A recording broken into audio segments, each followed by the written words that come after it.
This is our first town meeting for the Madison Patriots.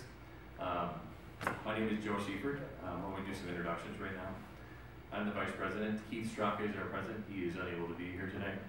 So I'm just going to introduce folks, and they can just come up real quickly here.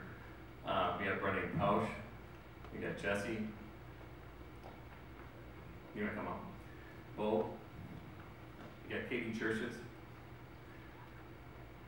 I'm running out of folks. And Chris Stork is out doing registration. Okay, so you guys can meet us, all right? Brenda, come on up. Ingleson, our newest member. And we're missing a few others. We're missing Dan Groth, Joe Cullison, Ted Pritchard, and Mike Yeager. Okay? So we can start our presentation. Ready? So we did the introductions. We're going to talk about the website, the needs to know, our concession and volunteer opportunities. And Dana Intercoffer is here with us today to talk about concessions if there's any questions. The 30th anniversary and the Bob Suter Memorial, camp ice and tryouts, and question and answer, and then we'll close the meeting. So hopefully everybody's familiar with our homepage. It's patriothockey.org. That's where most of our stuff is. Master calendars, documents, handbook, forms, and concessions. These are some of the things that you need to know. Our webmaster is Brendan. He's right here. If you have questions on the website design, please contact him. Our board contacts are on the website. Headlines need to know, Patriot parent information, Hartmeyer facility information, and then navigation through the various menus, team information, rink schedules, and then advertising this year is with Katie Churches. Oops. There we go. Master calendar. So the master calendar is one of the selections you can make on the website. And here's an example.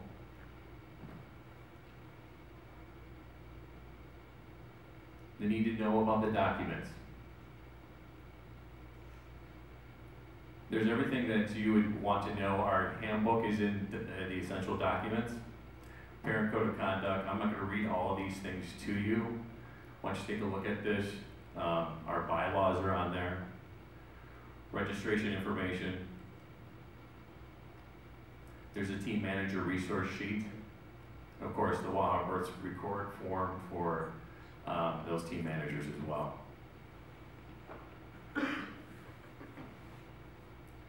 Handbook and forms, what you need to know.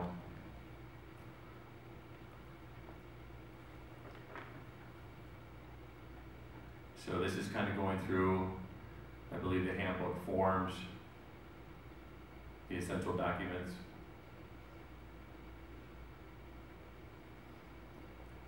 The handbook this is just kind of the purpose. It guides individuals in the organization, the players, the parents, and the coaches become familiar with the Patriot Hockey Association. It's a written document to help others gain understanding how the organized teams, team hockey play with the Patriots and Waha guidelines. The overview of the handbook talks about the structure of the associations, the level of play, the locker room guidelines, the fees, the scholarships, playing time, tryouts, team structure, coaches, team managers. Talks about the age group liaisons and a handbook review procedures. Concessions, what do you need to know here? Hopefully everybody understands how to sign up for concessions. Dana and Julie Larson are the two folks that are assigned concessions, and their information is up here. I believe this year, Dana, if I'm not correct, it's still the process of emailing Julie Larson. The schedule is posted on the website. You need to email Julie for those shifts that you are interested in working. I believe believe the credit or the requirements for the concession stand is at 14 hours this year. Any questions on that? I'm sorry. For travel teams, and I believe that it's reduced then for level 2, level 1. So here we go. We're going to talk about what's requirements. So, of course, concession requirements for the travel teams, the non-travel teams, operations and training, not mandatory. Health and safety training is mandatory.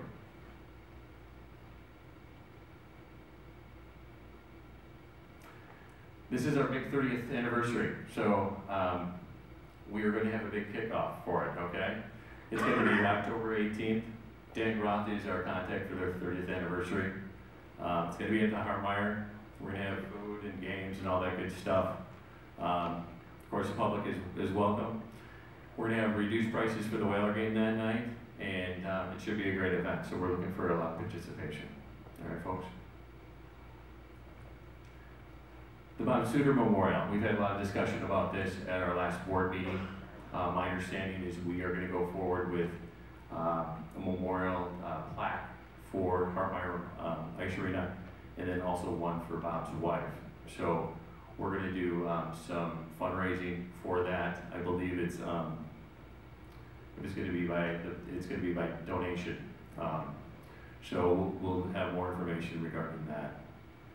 So please be looking for those emails on that. So that was quick. Does anybody have any questions?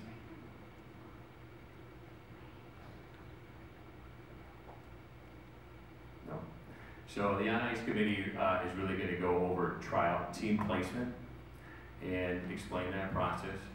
There is 2 folks from the On-Ice Committee here tonight, Chad Craighill and Mark Gerathonis. Here's Mark. So I'll have Chad come up.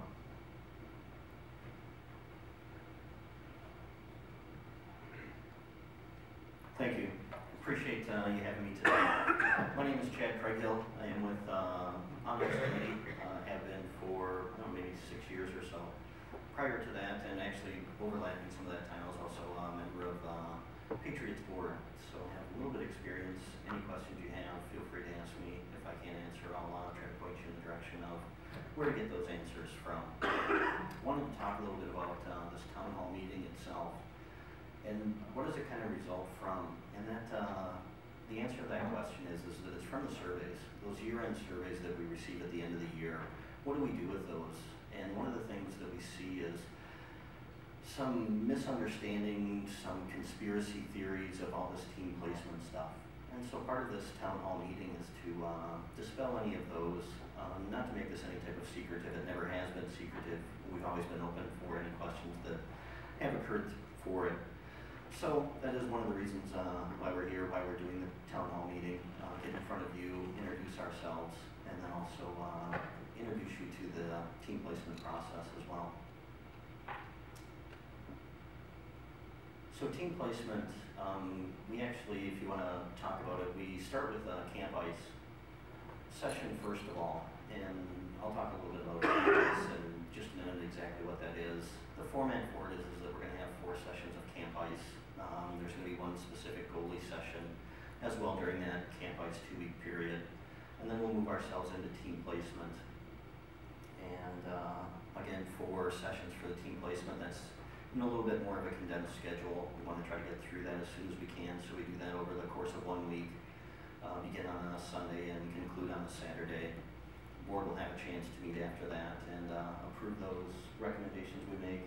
There is also one specific goalie training, it's not really goalie training, goalie placement date that we have during that week as well, where just goalies are invited out onto the ice and we're evaluating specific goalie drills.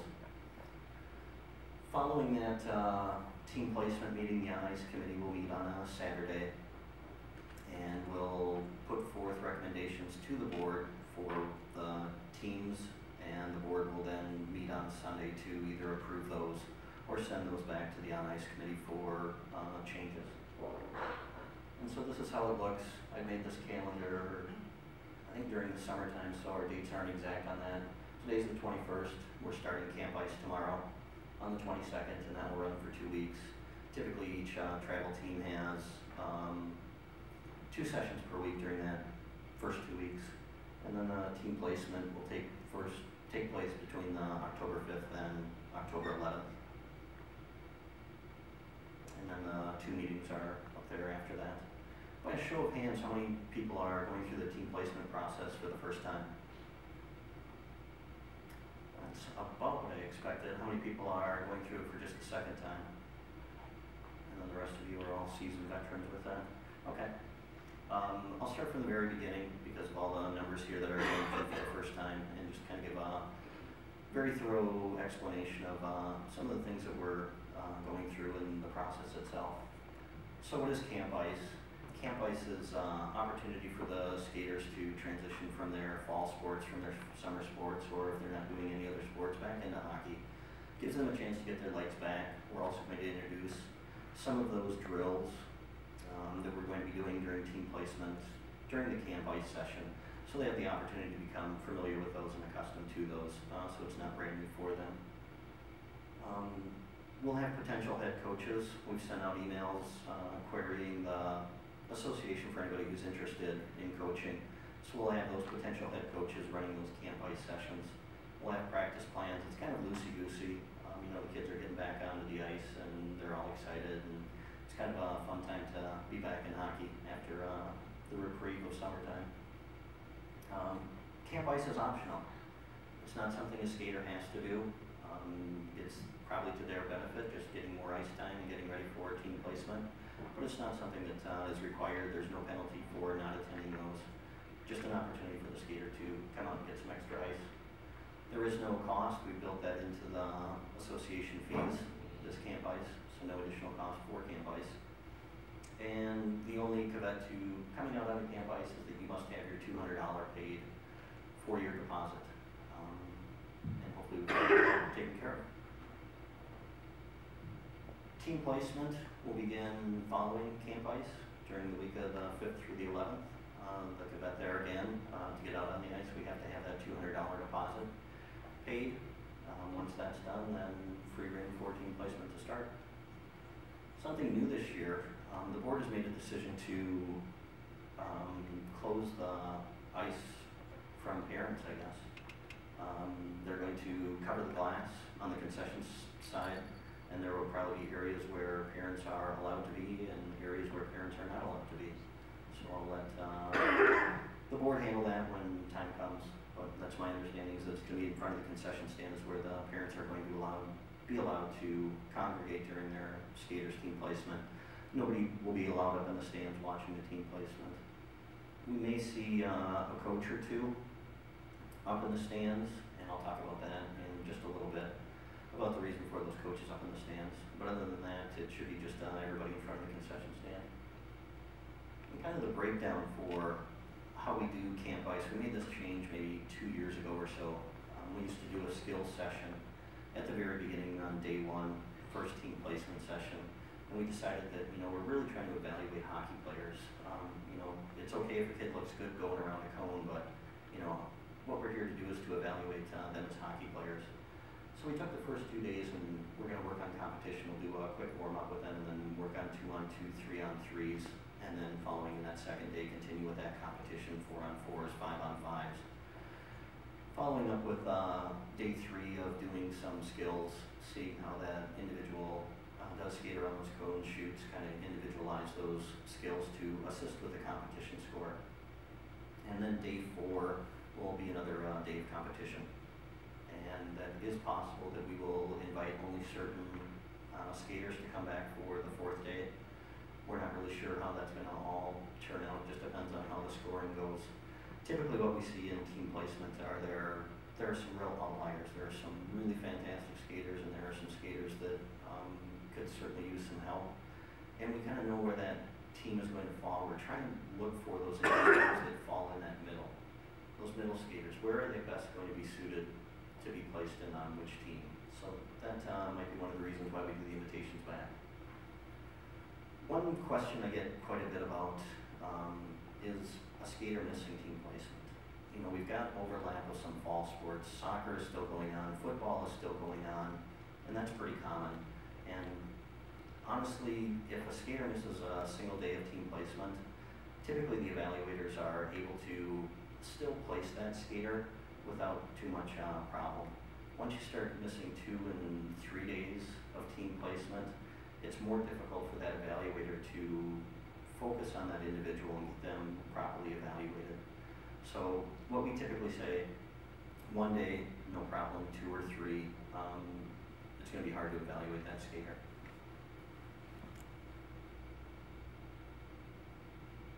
The evaluators themselves, we have 4 to 5 evaluators per travel level. So for the Pee-wees, we'll have 4 to 5. For the squirts, I think that number actually increases. We're going to have some skills-only evaluators come out and evaluate the skills portion of the squirts just because our numbers are so large at that group. It's not a bad problem to have by any means, but it does pose a little bit of, not really a problem, but it's kind of difficult to evaluate that many skaters. So we're going to ask for some help. People that were with our association no longer have kids skating with the Patriots to come out and take a look at those skaters and provide scores for them. The evaluators must be able to commit to all the sessions. Doesn't do us any good if they're not there for 1 or 2 of the sessions. We need that input from all the different drills and all the different competitions that we're doing. So we do ask for that commitment. And they will also participate in goalie evaluations as well. On the goalie specific date that we have, I believe it's on Wednesday, there will be 3 to 5 specific goalie evaluators during that time.